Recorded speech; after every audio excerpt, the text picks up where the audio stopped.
Welcome back to podcast number, I don't know, because I don't know what order we're going in. Well, I wouldn't number them. I would just say, know. welcome back to another podcast, you guys. This one's going to be the best one. And just say that on every single one. Because they always get better. That's a good point. Okay. I think I'm going to be like, let's see. Why do I look so much tanner than you?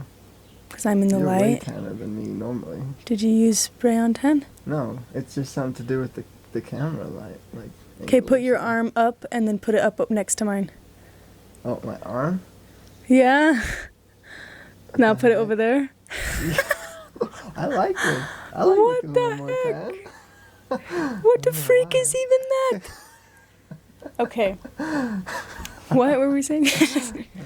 But I look good. Eskel likes this lighting. Too bad it's a podcast and no one can appreciate it. Just kidding. You gotta at least send me this clip. I'll use it in something. I'll figure out a way. Just cut me out of it. No, I think what I'm going to do is just have a little advertisement of it on my channel and then maybe like 10 minutes of it and then have the link to the full podcast episode down below so that they can, go over to the podcast episodes. And I think that, I don't know, I'm trying to kind of pre-record some because I travel so much and so I want to have just as much in the chamber as possible because I feel like I don't do that with my YouTube and I should.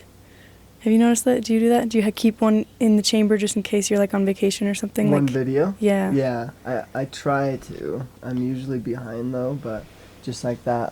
This probably should be closer to your mouth. But like the one about the embarrassing date story, I just have that one ready just for whenever. If I ever need a week where I just need to post something. So, welcome back to the Culty Crew podcast. Today we have a special guest, which is my little brother Eskel. Yeah. So Eskel and I actually were up till 3 a.m. last night, and we were just having a good conversation about a lot of topics. And I was like, I wish we could just be filming a podcast on this entire thing because there's so much good information that we were talking about. So we decided to just write down all these notes and then bring them up on this podcast episode. So I'm going to pull up, I was literally just texting Eskel all of the stuff and his phone was just dinging the whole time. But so I wanted to start off by asking a question that I don't think I have ever asked Eskel. And for those of you who are new to the podcast, I know there might be some new podcast listeners. My name is Amanda Ray and I grew up in a polygamous cult here in Utah in the Salt Lake Valley known as the Order. So Eskel is my younger brother. Our dad has 3 wives. The first wife is my dad's sister. Oh my gosh. The first wife is our mom's sister. The third wife is dad's half sister. And so we came from the second wife and there was 10 kids in my mom's family. I'm the second oldest and Eskel's the oldest boy but the 4th oldest, right? Because I got 3 older sisters. Yep. So, and to reiterate too, because I get this question a lot, even though I have, from my own followers, they ask like how many mom's kids have left, and 4 have left. Eskel is the last one to leave in mom's family. So far, that is. Yeah, so far. So we were discussing this, and I never really asked Eskel, but he did an interview recently on his channel with an insider and then had to take it down because there was a lot of heat for going on your channel, even though they blurred their face and voice. So Eskel took it down, but one thing that was really shocking was that he didn't think it was a very big deal to marry such young girls, older men marrying like 13, 14, 15. He didn't think that that's a big deal. So I was asking Eskel, was that something that you thought was a big deal when you were in the Order? Because you were a boy in the Order at one point. Did you ever think of possibly that you might have to marry like a 13-year-old girl when you're like 21? Or like be betrothed to a little girl? Well, I think I was lucky enough while I was still in the Order, I did not think about that very much because, it's been like almost, 6, close to 7 years now since I left. And I feel like there was a lot more girls when I was there. And so even though it's super common to marry younger than you, it was like the most common was maybe a guy marrying a girl that's like 3-4 years younger than him. And I feel like with time, like now, it's way more common for a guy to marry a girl 10 years younger than him or even more, because there's becoming less and less girls. So for me, I didn't think much about it. And when I did, it's when I heard of people like having crushes on really young people. And I had already been out of the Order at this point. Yeah. When I heard of guys having crushes on like 14-year-olds and stuff like that. And I always thought it was weird too that Eskel would tell the story of how they kind of, the men, it was so different because for us women, we would say that we had direction on the same guy and we would think that we would have to be sister wives. For the men, it was the opposite. It was like, it was like claiming your territory, Yeah. man. It was like, these 3 girls are off limits because I'm going to marry them and stuff like that. It was And weird. did they even talk about direction though with it, or were they just like, Well- this is my, stay away?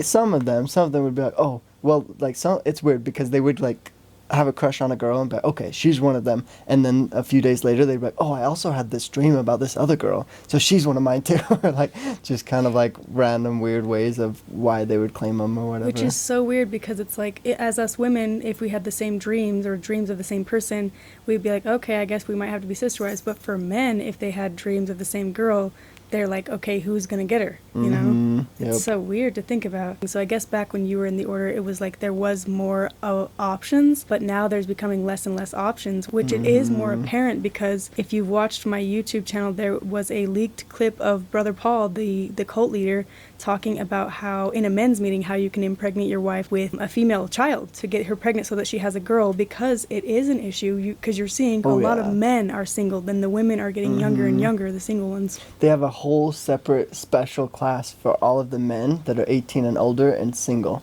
but they don't have a class for girls that are 18 and older and single because it's so rare. Yeah, there for a is girl none to be single. There's like rarely ever is there a woman who is 18 plus who is single.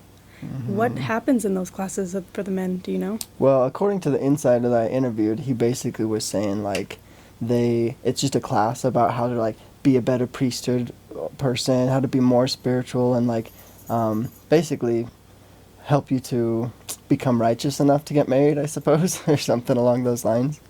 Do you remember them talking about getting like the Melchizedek priesthood and stuff like that for the men in the order? They never, at least from what my memory, they never specified a difference between Melchizedek, Aaronic, or whatever. But I do remember them talking about the priesthood just in general and how it's like just this special spiritual ability to like baptize people and like do stuff. It's so interesting because as women, we never even got the opportunity to get the priesthood. And also, men were always the one doing the closing prayer. And even being a woman in the order, I was like, why don't we get to say prayer? Why don't we get to have the option to have any type of priesthood or be a number, get a number, right? Yeah. Did you ever think about how one day you were going to get to have a number, be a numbered man? Well, kinda, because I thought that they gave them out just like hotcakes, like it was just you just get a number eventually. But then I remember our oldest brother, I remember him being married, and like I looked up to him so much, and Dad said something in some family meeting about like probably is never gonna get a number and become a numbered man, and I was like, wait, what? Why? Like, this is so cool. He's married. He's like such a great guy. Why would he not? And I was just like, that's weird. He's the oldest of Dad's kids, so he's the firstborn son of the first wife. So you would think that he would be in line to get a number, but I think you can't really. It's very hard to get a number if you're not living polygamy or dedicating. You're basically like slaving yourself for them, unless you're Paul's son. Yeah, or if you have a lot of money, because I feel like they definitely favor people with money. You can basically buy a number if you have enough money, kind of. Yeah, it's true. A big thing too was like, I don't know, going back on the topic of like marrying so young and how it's so normal for that insider to tell you like it's not that big of a deal to marry so young.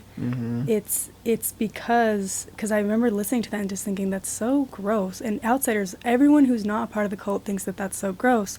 But then it's like, you remember when we were there, they told these stories of like, I don't want to say his name, but there was this story that went around the order that this man had a picture. There was a picture of the man holding the baby, and he eventually married that baby, right? Because as she got older, but he would tell the story as if he held the baby knowing he was going to marry her. Yep. And they put that picture up in the house of the family. Like, that is, grandpa and grandma.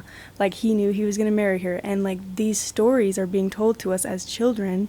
So then it kind of does breed these pedophile men who think that it's okay because it's so glorified to look at a baby and think, wow, that could be my wife, They try to put in these like subtle hints to just like manipulate or normalize these weird, creepy things. Exactly. And like more recently, I had a friend who, I just wanted to say this because people say that, oh, that doesn't happen anymore. The order's not as weird as it used to be. It's getting better. But more recently, my friend, we're not friends anymore because I left the order, but I'm hearing through people who are giving me information, they say that her husband has multiple wives, tons of kids, but she caught him staring at, they were at a party, and he was staring really hard at these 13-year-old girls. And he's, like, older than me. He's staring at these 13-year-old girls for a very long time, long enough to make his wife, one of his wives, uncomfortable. So she goes up to him and confronts him and says, "What are you doing? Why are you staring at these 13-year-old girls? What are you thinking right now?" And he responds, "They could potentially become a member of my family."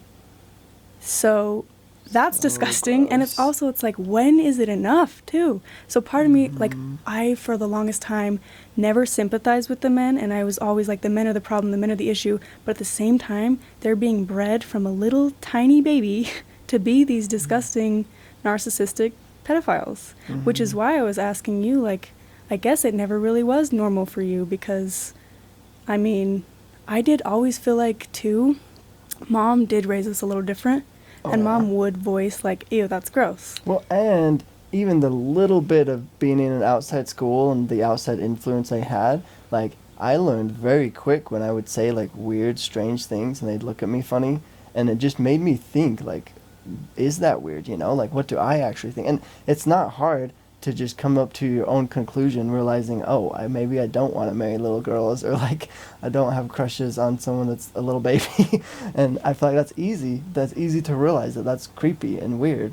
And so just me thinking about it and having outsiders to like question me and make me think about what I actually thought was normal or weird, that helped me a ton, for sure. I definitely think, and yes, I only had like a few years of outside school, but it made me realize how abnormal the order was. Yeah.